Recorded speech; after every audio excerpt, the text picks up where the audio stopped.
What is up? Thanks for checking out the video. So I've got two operators in businesses that over the last month have mentioned TikTok, questioning is it something that we need to put our business on? The platform's growing. A lot of people are talking about it. Gary Vee is talking about it. It's the next big thing, and it's a place where it's very easy to create a big following very quickly. And I started to look at it, and it was interesting. And so I wanted to share some of my insights and thoughts as I played around with it a little bit. One of my questions was, why at this point do young people like it? I think that's the question that you want to ask because there are some businesses that we have that kill it on Pinterest. And it's because there is a great cross section where the people that are interested in Pinterest and the types of things that they go there for match really well on the other end with the product that we're trying to sell. So you've got to have that product market fit on the platform in order for it to make sense. And part of that is, what is the person going there seeking? One of the things that has killed it on Instagram is skinny tea and fit tea, and it's because of the way the platform works. It's almost like a viral effect of people want to. They go there, they look at other people looking good, they want to then share photos of themselves looking good, and so to target them with fashion over clothing, with what was that thing called? That tea, skinny fit tea, or maybe it was just skinny tea, something like that. Maybe another one's fit tea. But you get the point. That killed it on Instagram because of the nature of the people that are going there, the mind state that they're in when they go there, and how they're interacting with the platform, especially with Instagram. It's like literally because those people also want that validation, and the validation is me looking good. That is a great target market. Now, I did a video a little while back where I mentioned, just from the perspective of social media, feeling like uh, followers are necessary for your business to make money isn't necessarily the case. And I gave the example of Goldman Sachs. Goldman Sachs has, I thought it was 300,000. I think I may have been thinking about JP Morgan. I was just looking at their different strategies when it comes to social media. And I mentioned Goldman Sachs. We all know the multiple billions of dollars that Goldman Sachs makes every year, every month. And they're sitting at 80,000. I thought it was 300,000. That's what I put in the video. It's actually they're at 80,000 followers. I've got businesses with more followers than they do, and so you want to first understand, because there's an easy thing in your head, and we've seen it in some of the businesses we've bought. The $5 million deal we did had zero social media.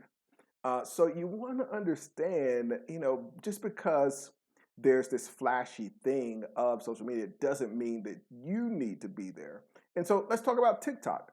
One of the things as you look down, because that's what I want to do. I want to break down who are the people that are going there. Like I said, why are they going there, and then what's our kind of product to platform fit for the business that we want to promote on it. Now, the interesting with TikTok, the reason that I think it's growing so fast is that this new generation, they don't want to have to talk. They don't want to have to, I think that even YouTube, one of the reasons that there's not as many people that share on YouTube is that you do have to get on there and really present yourself. You're also putting yourself up for people to bash you and put the thumbs down and put negative comments or call you crazy, or just like all the things that are negative about what you may have said, or maybe just like me, you're stumbling over words or whatever. And so people will have negative things to say about the video. And with this generation, especially when you think about how they've been raised with participation trophies and all of that, it's one of those things where you don't have to come up with anything that you can be bashed for. It's all about challenges. You're not even really saying anything. You're just singing along. You're not even singing in your own voice half the time. You're just mouthing it. And the challenges tell you what to do, so you don't have to use your creativity. But what they really want is that validation. So you still get the validation that you would have to work hard for on Facebook to get, or maybe deal with some thumbs downs or whatever. You're getting the validation that you want on Instagram, but you really have to work to come up with something creative. It's not like, you just have like this challenge thing. And that's why now you see a lot of the content is coming from TikTok over to Instagram, because you don't have to do any work. You don't have to do any creativity. You do the same thing that the other person done. It's really interesting. Look at it, it's like tons of the same thing, which if you're on Instagram, that would get, it's just like, okay, like this is over now. You got to come up with something else. It doesn't get any attention. And, in addition with some of the algorithm changes, in order to get validation, like you really have to do something. And so that is an interesting tweak with TikTok. And it's what is driving, or at least one of the things from my observation is driving that growth, is how easy it is to get validation, get a ton of followers. People follow like crazy.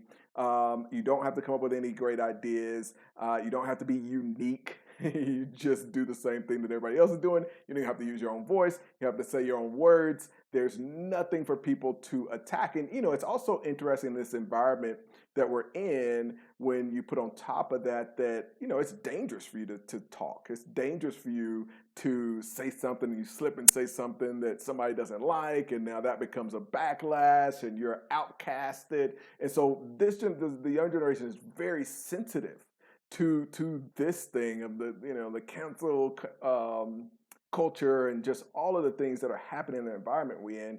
TikTok is the perfect place of refuge to escape all of that and just go do. So it's not that is a terrible thing. I think there are some business. I think if I were a musician right now, I would spend all of my time on TikTok building a huge audience. I think that's where you can kill her, coming up with some challenges, making sure that your music is getting shared with those challenges. I think that strategy is completely killer.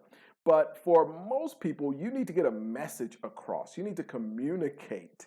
And just having a bunch of followers isn't the value. It's, do you have the right followers that are interested in your product, and are you on a platform where you can communicate to those followers why they should buy your product?